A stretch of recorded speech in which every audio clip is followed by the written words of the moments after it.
Hey everybody, and welcome to Robin's House.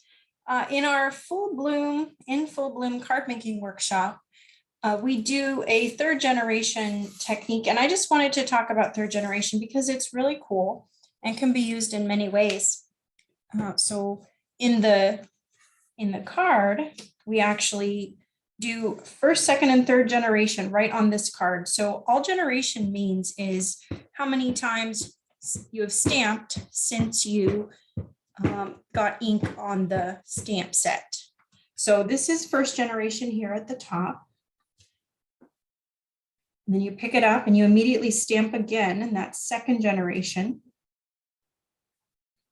And then you stamp one more time, and that is third generation. And you can see that each one got progressively lighter.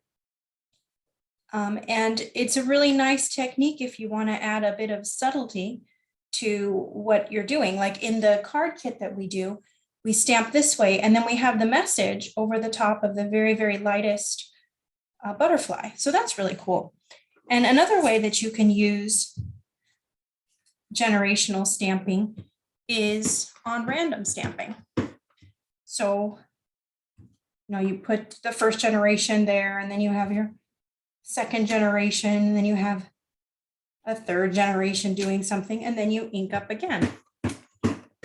You might start with your first generation.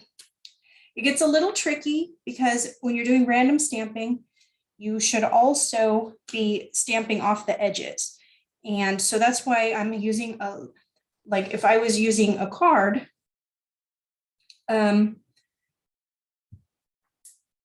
it's 5.5 by 4.25. So I'm stamping on a 6 by 6 piece right here. So that way, when I go to decide where my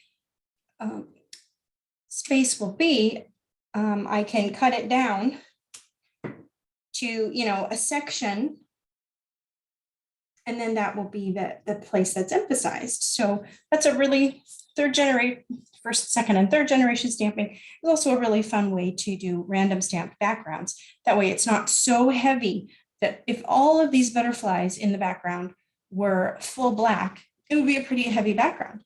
But with half of them being subtle and some of them being really subtle, it's really a complementary thing you can do. So that is random stamping with first, second, and third generation. So thanks for watching. Let me know if it was helpful. Happy crafting.